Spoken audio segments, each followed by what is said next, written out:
ഇന്ന് കുമ്പളങ്ങയും കാച്ചിലും കൊണ്ട് ഒരു ഒഴിച്ചുകറി ഉണ്ടാക്കാം. വേണമെങ്കിൽ പുളിശ്ശേരി എന്നൊക്കെ പറയാം. ഓക്കെ, അപ്പോൾ വീഡിയോയിലേക്ക് കടക്കും മുമ്പ് ഒരു ഇമ്പോർട്ടൻറ്റ് കാര്യം പറയാനുണ്ട്. ഈ വീഡിയോ സ്പോൺസർ ചെയ്തിരിക്കുന്നത് ബൈമോട്ട് എന്നൊരു മൊബൈൽ ആപ്ലിക്കേഷനാണ്. ബൈമോട്ട് എന്ന ഈ ആപ്ലിക്കേഷൻ നിങ്ങൾക്ക് പ്ലേ സ്റ്റോറിലും ആപ്പ് സ്റ്റോറിലും അവൈലബിൾ ആണ്. ആപ്പിനെ പറ്റിയുള്ള കൂടുതൽ ഡീറ്റെയിൽസ് ഞാൻ ഡിസ്ക്രിപ്ഷൻ ബോക്സിൽ കൊടുത്തിട്ടുണ്ട്. ഇനി നമുക്ക് വീഡിയോയിലേക്ക് പോവാം. ഇത് രണ്ടും എൻ്റെ ഫ്രണ്ട് മീരയുടെ വീട്ടിലുണ്ടായതാണ്, ഈ കുമ്പളങ്ങയും കാച്ചിലും. അപ്പോൾ ഇന്ന് നമ്മൾ ഉണ്ടാക്കാൻ പോകുന്നത് ശരിക്കും ഒരു നാടൻ ഒഴിച്ചുകറിയാണ്. ഇവിടെ ചെറിയൊരു പീസ് കുമ്പളങ്ങയും ചെറിയ പീസ് കാച്ചിലും എടുത്തിട്ടുണ്ട്. ഇത് ക്യൂബ്സ് ആയിട്ട് കട്ട് ചെയ്തെടുക്കുക. പിന്നെ ഒരു കാര്യം ശ്രദ്ധിക്കേണ്ടത്, ഈ കാച്ചിൽ കട്ട് ചെയ്യുന്ന സമയത്ത് വെള്ളത്തിൽ കട്ട് ചെയ്തിടുക. കാച്ചിൽ അല്ലാതെ വെറുതെ കട്ട് ചെയ്തിരുന്നാൽ അതിൻ്റെ കളർ ചേഞ്ച് ആവും. നമ്മൾ ആപ്പിളൊക്കെ കട്ട് ചെയ്ത് വെക്കുമ്പോൾ കളർ ചേഞ്ച് ആവില്ല. അതുപോലെ ഈ കാച്ചിൽ കട്ട് ചെയ്യുന്ന സമയത്ത് വെള്ളത്തിലിട്ടില്ലെങ്കിൽ അതിനൊരു ബ്രൗൺ ഷെയ്ഡ് വരും. എല്ലാം കുഞ്ഞ് ക്യൂബ്സ് ആയിട്ട് കട്ട് ചെയ്ത ശേഷം നന്നായി കഴുകിയെടുക്കുക. കഴുകി വൃത്തിയാക്കിയ ശേഷം അതൊരു കുക്കറിലേക്ക് മാറ്റാം. കുക്കറിൽ ഈ പീസ് ഇടുന്നതിൻ്റെ കൂട്ടത്തിൽ കുറച്ച് മുളകും കൂടെ ഇടാം. പച്ചമുളക് 2 or 3 ഒക്കെ ആഡ് ചെയ്യാവുന്നതാണ്. പിന്നെ കുറച്ച് ഉപ്പും ആവശ്യത്തിന് ഉപ്പും മഞ്ഞൾപ്പൊടിയും വെള്ളവും കൂടെ ചേർത്ത് വേവിച്ചെടുക്കുക. പെട്ടെന്ന് വേവുന്ന സാധനങ്ങളായതുകൊണ്ട് 2 വിസിലൊക്കെ അടിച്ചാൽ മതിയാവും. നമ്മൾ വെള്ളരിക്ക വെച്ച് ഒഴിച്ചുകറി ഉണ്ടാക്കത്തില്ലേ, അതേ പ്രൊസീജിയറാണ് ഇവിടെ യൂസ് ചെയ്യുന്നത്.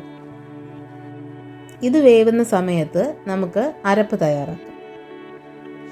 ഈ കറിയുടെ അരപ്പ് തയ്യാറാക്കാനായി അല്പം തേങ്ങ ചിരകിയതെടുക്കുക, ഒരു കൊച്ചുള്ളി അരിഞ്ഞതെടുക്കുക, പിന്നെ 1 സ്പൂൺ ജീരകവും കൂടെ ആഡ് ചെയ്ത് മിക്സിയിലിട്ട് നന്നായിട്ട് അരച്ചെടുക്കുക.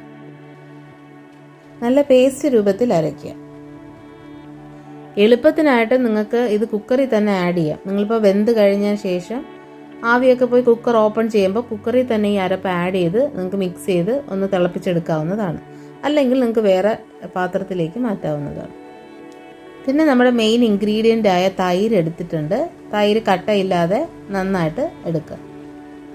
നോർമൽ പുളിശ്ശേരിക്ക് 2 സ്പൂൺ തൈരൊക്കെ മതി, 2 തവി തൈരൊക്കെ മതിയാവും. പിന്നെ പുളി കൂടുതൽ താല്പര്യമുള്ളവർക്ക് കൂടുതൽ തൈര് ആഡ് ചെയ്യാവുന്നതാണ്.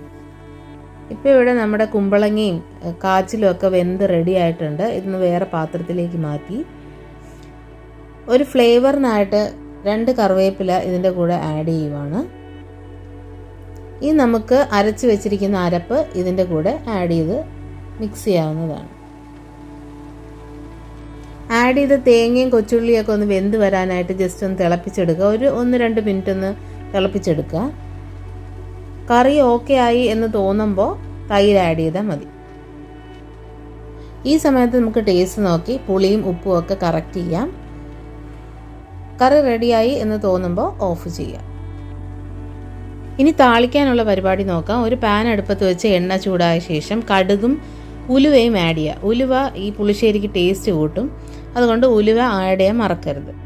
ദെൻ നമ്മളെപ്പോഴും ചെയ്യുന്ന പോലെ വറ്റൽമുളകും കറിവേപ്പിലയും കൊച്ചുള്ളിയും ആഡ് ചെയ്യുക. കൊച്ചുള്ളിയും ഇമ്പോർട്ടൻ്റ് ആണ്, മറക്കരുത്. അപ്പോൾ ഇത്രയേ ഉള്ളൂ നമ്മുടെ കറി. ഇഷ്ടപ്പെട്ടവർ ലൈക്ക് ചെയ്യുക. Thank you.